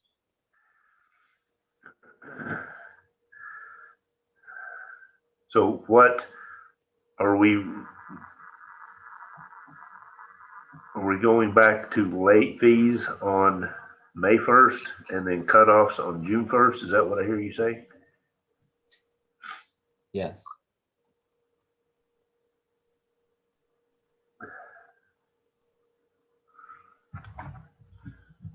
And I'm very concerned about Carol's point, which is that you're not doing that citizen any favors, really, at this point, if they're that, as Adam's talking about, that far behind. You're just creating a cycle. We had a customer just last week that submitted a request for an adjustment on a leak, and when we looked into it, they're $800 behind. But at that point, not giving them the adjustment is just making it worse. Well, it sounds like you don't have a lot of these accounts that are significantly in arrears. Can you send some sort of notice to them telling them this is our plan? In May 1st, we're going to do this. June 1st, we're going to do this. So contact us as soon as you can to start working on something. Oh yeah. Yeah. You guys give me some dates and we'll knock it out tomorrow. Do we need to pass a resolution on that, or is it just general guidance? Tap direction. I think it wouldn't hurt to have just a voice. Well, it would be a roll call vote, but it doesn't have to be a resolution. since it has to do with billing and collections, I think someone wants to make a motion to that effect and get a second and a vote. I think that's the safest approach. The motion would then be to begin initiating late fees on accounts that are past due as of May 1st, and then begin initiating cutoffs on accounts that warrant cutoffs as of June 1st. Is that correct? That's what I heard. Okay. I'll make that motion. Second. Any discussion? I would just say I do want us to have an update before May 1st on this situation. Okay, Adam, can you come to like maybe this second April meeting, which would be close in time to when that May 1st date's going to come into effect? Yeah, no problem. And then add to that motion, if you don't mind, Dan, just notification to those significant accounts that are going to be hit by this, some sort of written notification to them as soon as possible to let them know what the plan is. I'll accept the modification. Okay, thank you. All right, any discussion on this? Other discussion? All right, we'll have a vote then. Carol? Vice Mayor Susanna Murdoch, Yes. Council Member Vicky Anderson, Yes. Council Member Andrew Gardner, Yes. Council Member Dan Landrum, Yes. Mayor Charles Poss. Yes. Dan, what happened to your microphone? I don't know. You had a microphone, didn't you, earlier? Oh, I wasn't going to sing tonight, but yeah. Oh, okay. Maybe I'm thinking of the meeting, the DRC meeting. I remember you had a microphone at one of these meetings. I thought it was tonight. It's here. Weird. Okay. Just not using it. All right. Mayor, if we may, there's one other item I'd like to cover on this, Okay. or ask Adam to, as it relates to billing. And our current billing software has been very problematic in the transition to the automated metering and everything. He has spent considerable amount of time looking at other options. And especially since we have in the past had discussions about some leaning towards perhaps moving away from local government. I want to make sure we cover this because in that process, in terms of getting where we need to be and what he thinks is the best option at present, it may be to upgrade with local government. So I wanted to ask him to kind of hit the high points on that. Yeah, so I talked with a few representatives of other billing software providers, did a few demos, and obviously we've done a demo with local government as well. Here recently, we kind of laid off of the billing upgrade, and we're focusing more on the bills, which in turn actually turned out to be a blessing. We met with a sales rep for a new billing, I guess, printer that would actually print new bills, more up-to-date bills. And she has some customers, some local customers that actually use local government. So in talking with her, I told her that I was interested in talking to them. And basically found out that the upgrade that local government offers for utility billing is very different to what we have now. What we've kind of learned is when we put in service requests or questions to local government regarding the software we use, we're really limited on their customer service that can even help us. They're obviously not even training new employees on this software that we use. They're training them on the new software. So we're really limited to basically 2 people that can help us on the software we have. So I think that is a lot of our headache. And our water clerk actually was able to talk to some of the clerks that did the upgrade to the newer version of local government utility billing, and they were very happy with it and pleased. It really helped us kind of make that decision. I think just because the entire town is on local government, trying to switch a major part of that away from it and then getting everything to merge and mesh, I think it's just going to make more headache than benefit. They're still in the process of working on some other items that I kind of have on my wish list. But this would be a step in the right direction. And then we can, once we get it in the works, we can look at more customer service as far as payment options, easier payment options, more payment options, better, easier to read bills. That's one of the main things we're looking at. So we kind of put the printing of bills off until we do this, kind of not wanting to get ahead of ourselves and actually start at the base and do those upgrades before we start making any additions.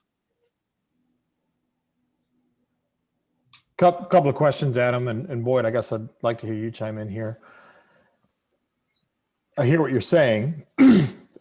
My main concern is it's strengthening the ties to local government when we've been talking about maybe trying to break some of those chains. Yeah.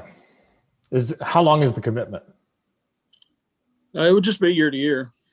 So out of the gate, to get them started, we just have to sign that we're wanting to go this direction.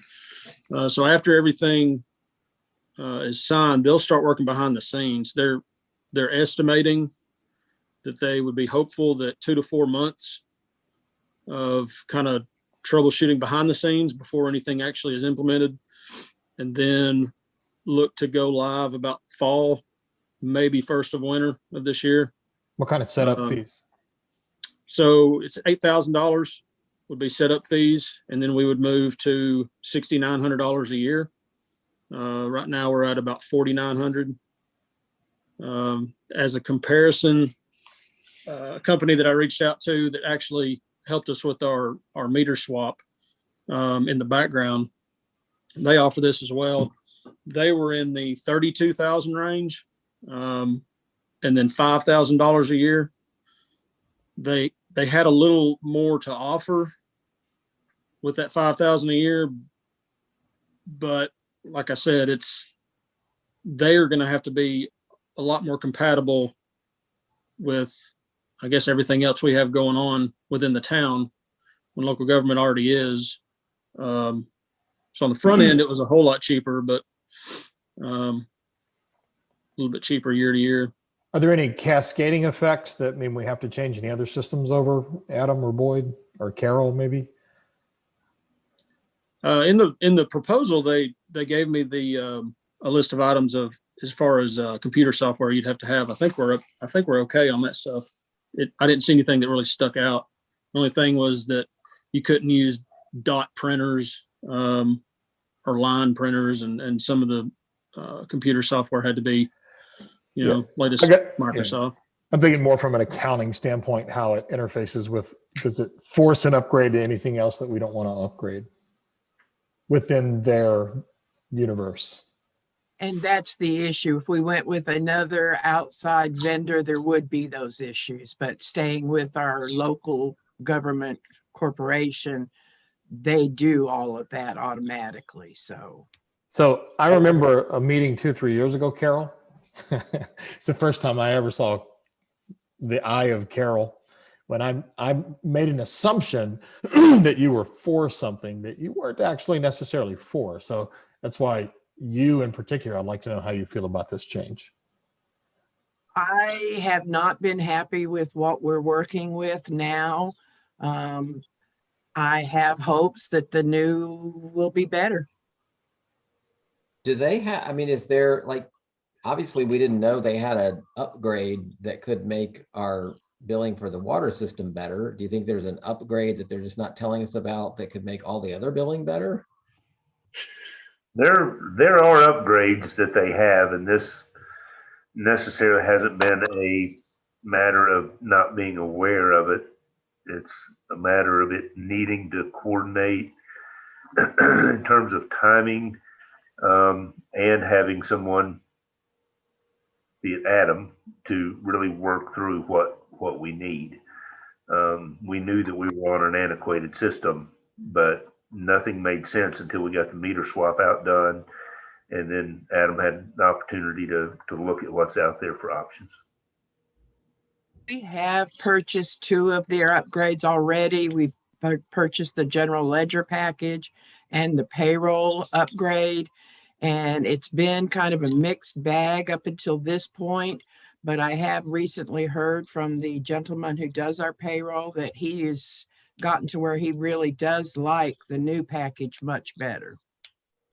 So I'm kind of with Dan, you know, I'd hate to spend a bunch of money to upgrade the water system and then go find another system for everything else that forces us to change our water system billing. I don't see that happening. does this have the potential to do online billing or integrate with online billing? Yeah, that it'll be able to, we can put a link on our website that you'll be able to go to, click the link and it'll take you straight to a payment. And then there's some other options as well.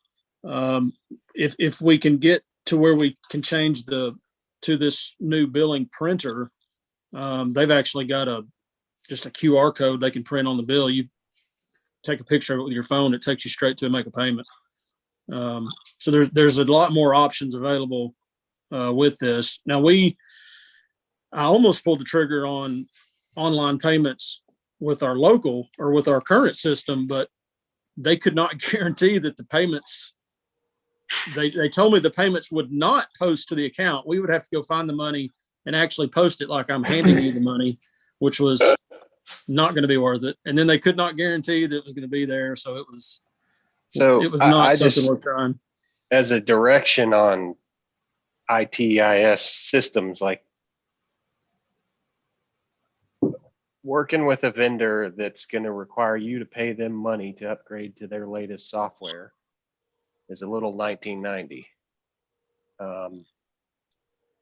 I don't know that these options are available out there for water billing systems. I'm not an expert on that, but software as a service companies would charge you the whatever 2,000 a month, and upgrades to improvements in the system are just part of the deal. Much in the same way that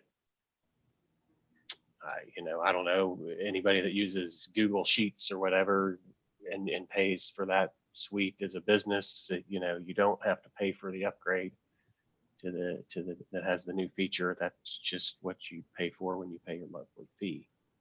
So this is kind of a never-ending saga, because when there's some new change or some new feature we need, new software, we've stopped supporting the old software and providing good response times. We got to pay another $8,000-$10,000 to upgrade again.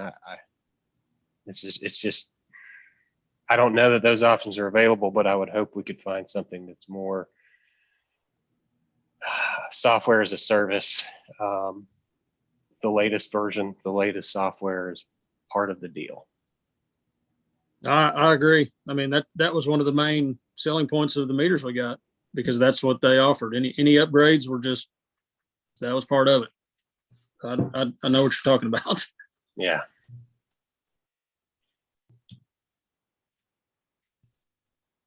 So it's really wait and see what we're going to do with our entire system, or we upgrade and I think It's been many, many years since I looked into it, but to change the entire system would be in the hundreds of thousands of dollars, I believe.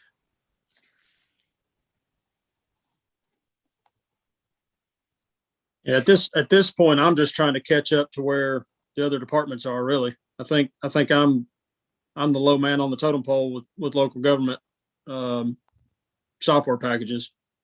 I agree that, you shouldn't be having to pay for these upgrades, but I'm still in the 80s. Everybody else has at least moved up to the 90s from what I can tell. Well, maybe you call them up and say, we don't want to pay for the upgrade. We think you should just upgrade our system and we'll pay the higher monthly fee. But you should just upgrade our system. Can't hurt to ask, I guess. Yeah.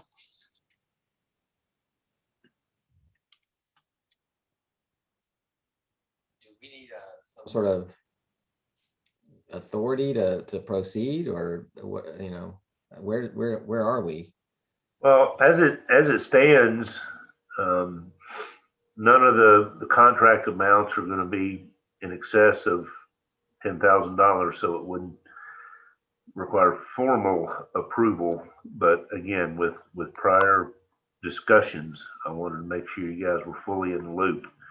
And I think at this point, we can certainly have additional discussions with local government, but I think we would like to at least begin the process of moving forward if there are no objections.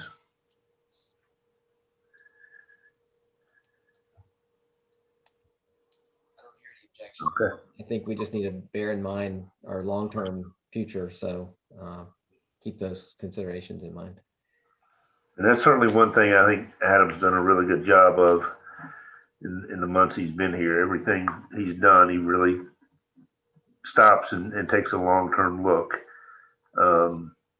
Sometimes the answer isn't as long-term as we would like, but it's ultimately the best answer. But he is looking at things with that eye for certain. Okay. We'll move on to the next item for discussion, which is the Rainbow Lake parking situation. I asked Loretta to join us just in case you guys had any other questions, but from the last meeting, you asked us to meet and discuss this further, and the direction was along the lines of proposing a first step, an incremental approach to addressing the parking issues, primarily on James Boulevard. And what we've discussed, and I think agree, would be that good first step would be to go ahead and put permanent signage on James Boulevard, and start with signage that would prohibit parking 7 a.m. to 7 p.m. Fridays and Saturdays only, and see how that relieves the issue and what kind of response we get from the other neighbors in the area.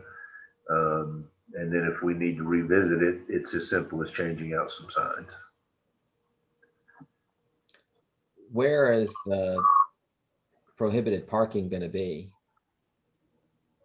Along that new stretch of James Boulevard. I mean, from Alexian all the way to River Point Road, or,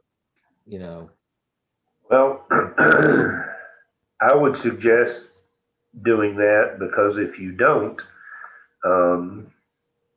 the question I think would first come up would be why certain areas were parking was allowed in certain areas and not others.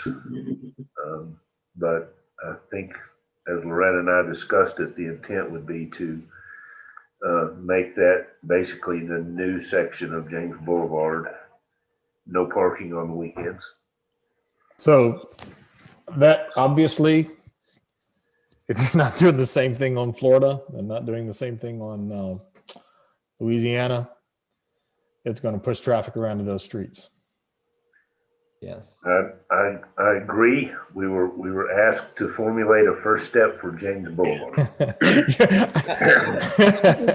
I think that's more than a first step, though. I mean, I think prohibiting parking to me is more than a first step. It's skipping a first step. I mean, personally, I think a first step is painting the curbs, yellow to limit where people can actually park. Because I mean, I drove down there Sunday. It was a beautiful day Sunday. I think it was Saturday or Sunday. And there was a lot of, there were a lot of cars.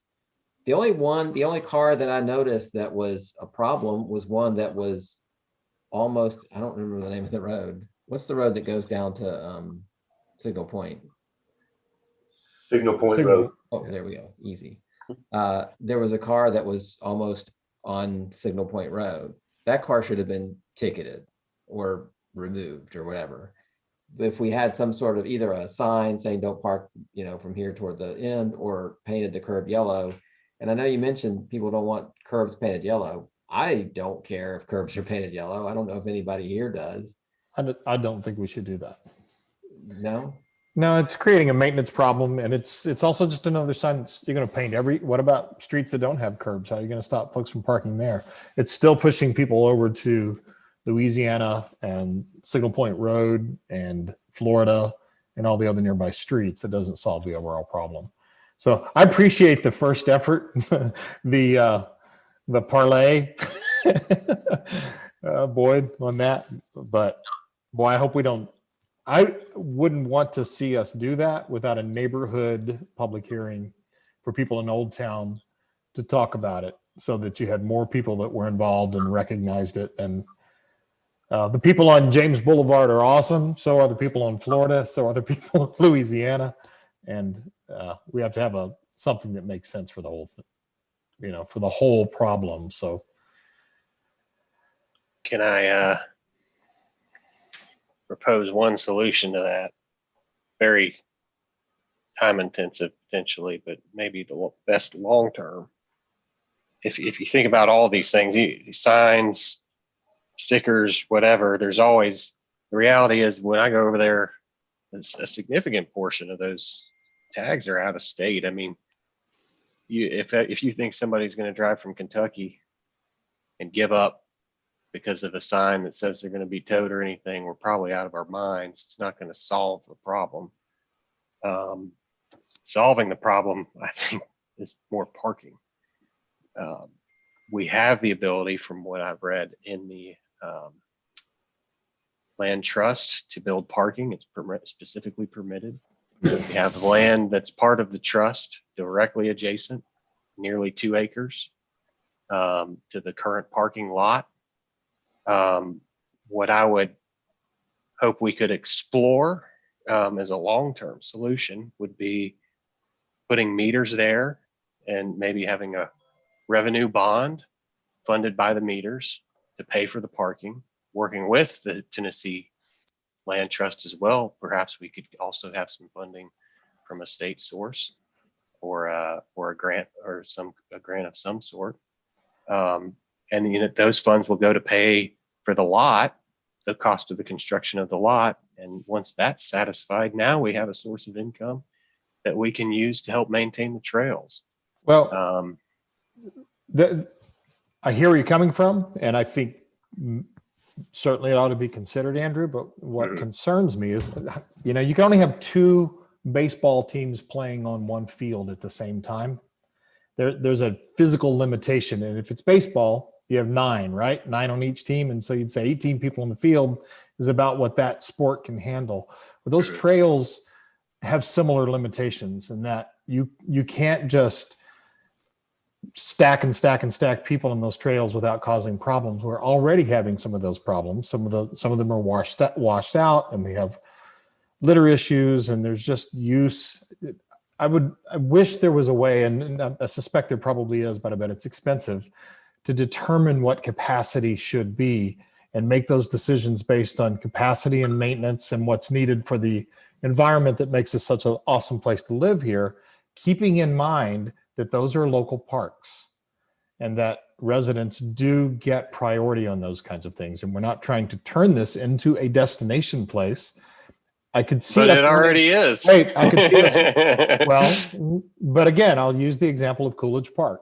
Somebody stands at the entrance when the parking lot is full and says, the parking lot's full, you can't come here. And I don't know that that's our solution, but there are capacities. And I don't think we know what the capacity from an environmental standpoint for that park is. And so I wouldn't want to make decisions to expand without knowing that first. I mean, one way to control capacity is to have a park ranger at the entrance who can control how many people go down the trail. Obviously, you can get to the trail other ways if you go through the golf course, but for the most part, people are going to start at the trailhead. And if we had somebody who just was there on the weekend saying, we're at capacity, you can't come down, then that person who came from Kentucky is going to have to find another place because they can't go down the trail. So Sure. I think that would help control parking. I will say this about metering the parking lot.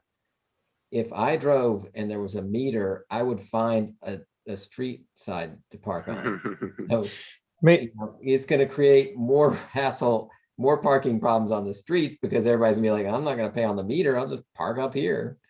So may I propose that this is exactly the kind of things that charrettes help solve? This is where we do need to bring the neighborhoods in. We need to have citizens talking about how this is done. But the five of us, making a major change for something like that, I'm just not comfortable with that. I agree with Dan. Plus, more minds means more ideas. And there could be somebody that's on Mississippi or over there that has a great solution that we haven't thought of. Is this something the planning commission should be involved with, Charlie, or do you think it's something, I don't know that the town council's ever proposed charrettes? We have public hearings on things. I don't know what, Boyd, do you have procedural suggestions if we wanted to do that?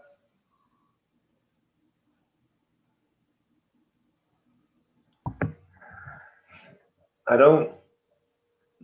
don't think, theoretically at least, it would necessarily have to go to planning commission unless there was a significant change in use of the facility. But the development district has assisted us in doing charrettes in the past in conjunction with the planning commission relative to commercial development positions. So we could reach out to them and see if this is something that they could do for us. That's a good idea. Why don't we, between this meeting and the next meeting, you guys figure out how we can do a charrette for this.